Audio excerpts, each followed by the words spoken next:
Video தள்ளாதீங்க, video தள்ளாதீங்க. தள்ளிட்டீங்களா? பரவால்ல. வீடியோவ தள்ளாதவங்க மட்டும் பாருங்க.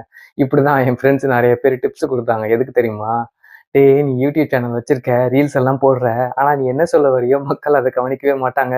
நீ வந்து அதுக்கு ஏதாவது பண்ணணும்" அப்படின்னாங்க. சரி டிப்ஸ் குடுக்குறாங்க. "என்ன தான்டா பண்றது?" அப்படின்னு கேட்டுக்கிட்டேன். அதுக்கு அவன் சொன்னான், "நீ வந்து சம்டைம்ஸ் வந்து சைட்ல இருந்து வரணும். சம்டைம்ஸ் மேல இருந்து ஜம்ப் பண்ணணும். சம்டைம்ஸ் வந்து நீ நெருப்பா பறக்க விடணும்.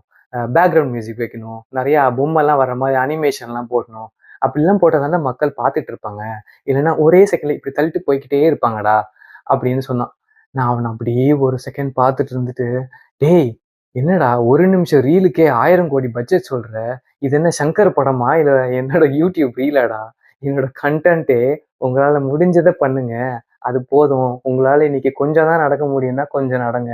கொஞ்சம் தான் படிக்க முடியும்னா கொஞ்சம் படிங்க. இது மாரி சின்ன சின்ன விஷயத்த சொல்றதுக்கே நீ வந்து 1000 கோடி பட்ஜெட் சொல்லிட்டு இருக்கியேடான்னு" சொல்லிட்டு சிரிப்பு சிரிப்பா வந்துருச்சு எனக்கு.